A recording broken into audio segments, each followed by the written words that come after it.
Piccolo players. In this video, I'm going to go over the Piccolo duet, the first Piccolo part in Dance of the Sprites by Berlioz, also known as Minuet de Folie. So this is from the bigger piece, Damnation of Faust.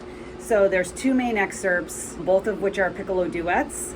So the first excerpt is this moderato here, and in my part it says 88, but I think it's usually played a little bit lower than that, 84, 85. So I'm gonna play it down once and then go over some things, some different fingerings, especially towards the end when it's quite difficult.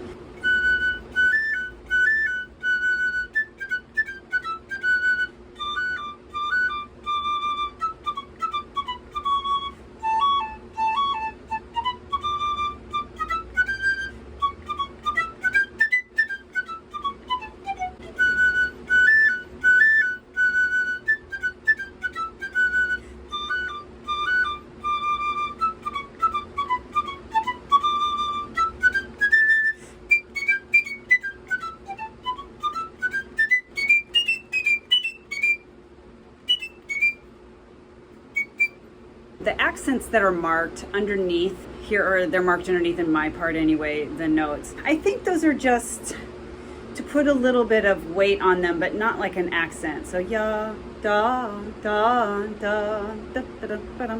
Rather than kind of hitting it hard. You don't want something like, so that's I think too much. So just a little bit of weight. I see in my markings here, I have -P, which is an old marking I used to write for no pinky over here. Psychologically, when I have to start on an F sharp, middle F sharp, I always take my pinky off. I feel like my F sharp speaks better. So you could try that, might work for you. The other thing overall is that to bring out the contrast of the slurred measures, or the measures that have slurs, and then when you have the dots. So at the beginning, like the first two measures.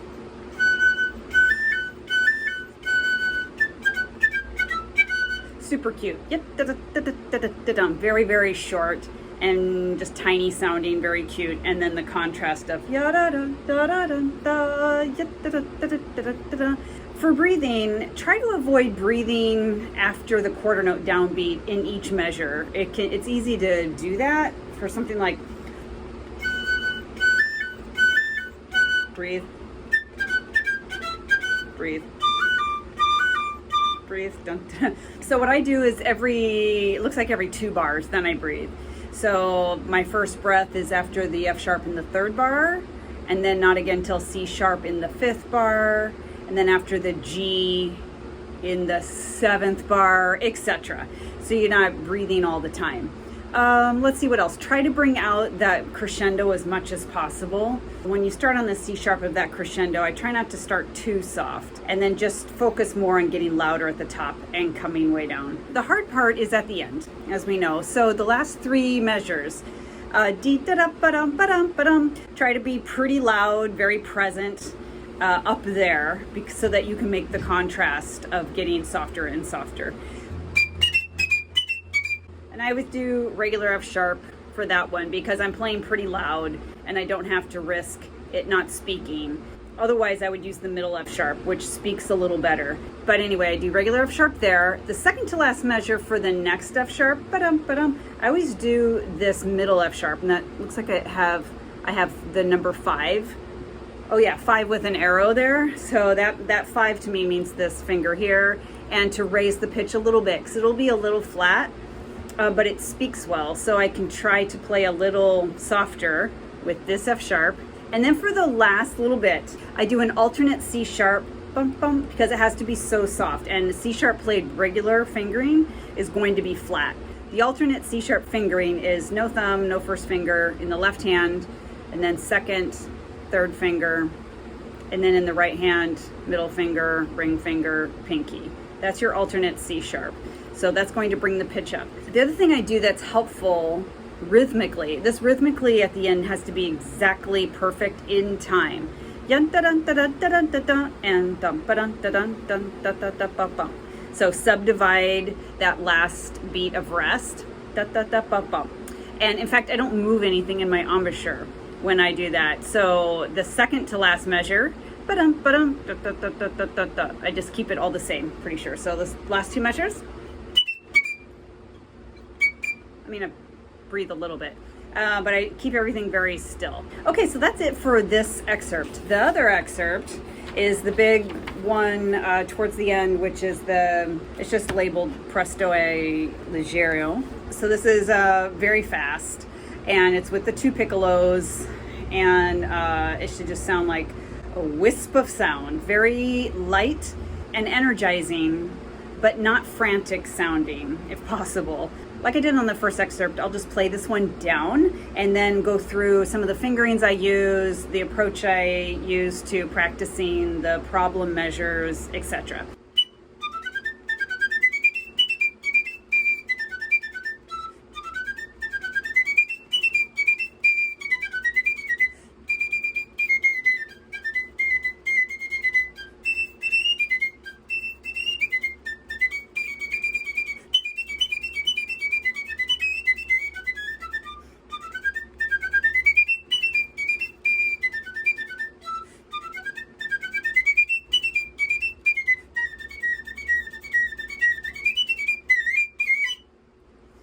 That was not perfect, but to go over some of the fingerings I use, etc., that I mentioned. Right at the beginning, I use this middle F sharp, again, because it's safer for it speaking, and you're playing it loud, so it'll be high enough. Usually this middle F sharp's a little on the low end intonation-wise, but here it's fine. So it's much safer. The regular F sharp, there's more of a higher risk of it cracking. Okay, and then as you go, just trying to be as light as possible, and I just practice this very slow with a metronome and very, very short. In fact, all my high F sharps, I believe I'm using this middle fingering just because I like it better, because it speaks better. So in my part, you can see these little fives written above all the high F sharps, and that's what that means. When you get to like the second line down, towards the end of that line there, I have them grouped, those 8 notes grouped in the first 3 and then the A sharp and B. That just works for me, thinking of it that way.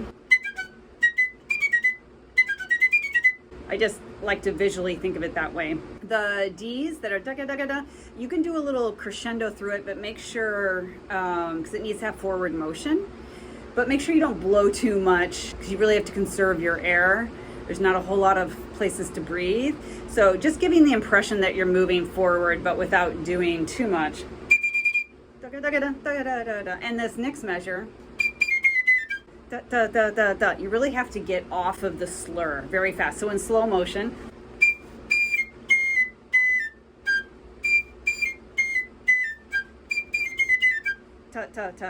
Next thing of note is the fortissimo marking, and then an echo effect to the piano. You want to try to get a pretty loud first one, and then as much as possible an echo. It's the most important thing, I think, in this excerpt is the notes being clear and in control. So these dynamic markings should be your second concern. But I think also something to think about as you're playing, so you're not just thinking, I have to be soft, is try to think of it as in musical terms. So rather think of it as a musical phrase that way, rather than thinking loud and soft. The other thing, the E on the fortissimo one, is probably going to be sharp if you have your pinky down. I try not to take my pinky up too much, because I feel like that disturbs the balance for the rest of the notes coming after, because this passage goes so fast. So I think sometimes I just leave my pinky down, especially if I'm playing in an actual orchestra where no one's going to stop me and say that your E was too sharp. They might think that, but who cares? So, but like in an audition, you might have to bring your pinky up so that your E is in tune, exactly. But I wouldn't worry about that too much. So the E, if you have your pinky down, I think that's fine, as long as the two E's match. Also, as we're getting into the next big breath, the main breathing spots, by the way, you have the very beginning, of course, and then the end of the second line before the D's. You have a big breath there. So when you do breathe, try to get enough in and really conserve. The next breath I would take very quick is right here before the E. And then the next breath after that would be here after the C sharp, but very quick. So you're just sort of taking enough air to get through the next 4 measures kind of thing, through all those 4 or 5 lines. Then after 10, you can get kind of a decent breath and it's okay to the end. The hardest measures for me is right here. And I think it's because it's descending. The notes are descending, and so I can tend to overblow, especially that D sharp. So coming from the little pattern of this,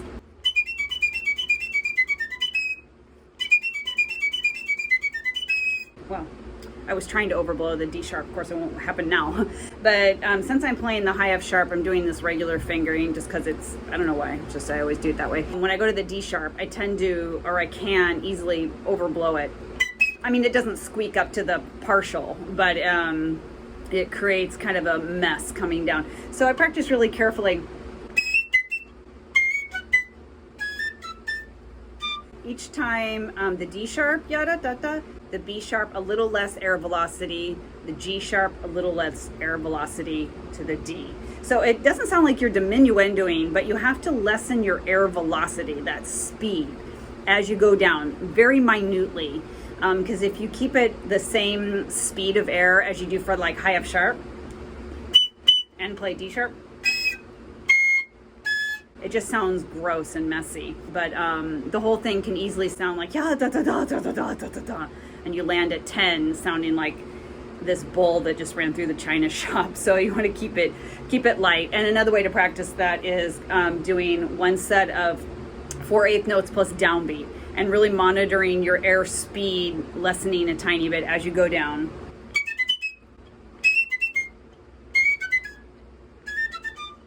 Like that. And that D, if you have time to think about it, try to make sure it's not sharp. That middle D easily shoots so high up when you just land on it really kind of confidently like that, like in this kind of passage. So da da da da da da da da D. The next passage, after you get a good breath, it has this weird marking with piano, crescendo, forte, piano. I wouldn't worry too much about, I think that's just phrasing. So think of it as a phrasing kind of swirling back up.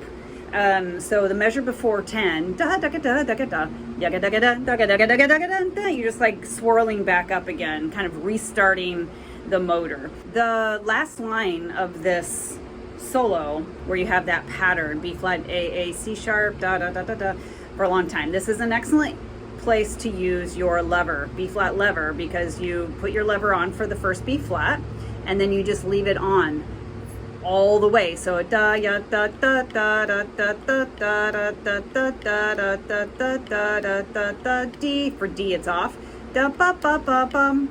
Ya da da da ya. For the B, A sharp, A, you leave the lever down back to A sharp, D, da da da da. And so this thing with the lever, so you can, I don't know if you can see my lever, but I'm keeping it down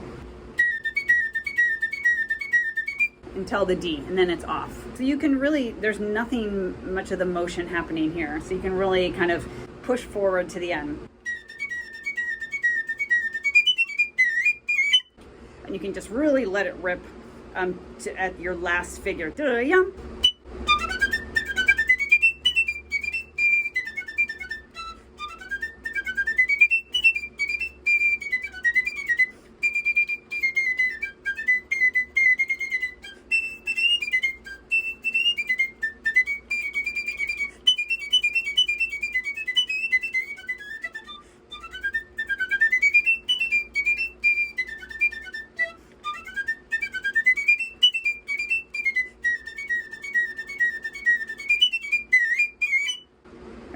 So there was something else in there I didn't like. There's always something. But generally, as long as the spirit of it comes out, which is that it should be great fun, very energetic, but again, it shouldn't sound like Shostakovich or something, you know, just real intense and with a sense of doom about it. It just needs to be very, very light. Dance of the Sprite. Okay, so hopefully some of the things I went over on how I approach this piece, this excerpt, was useful.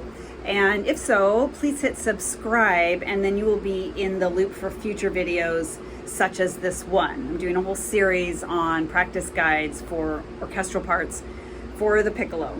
And also, if you have any suggestions or requests of something you would like me to cover, like maybe the second piccolo part to this or whatever, please drop that in the comments, and I will make sure and address your requests and do a video on whichever piece you would like.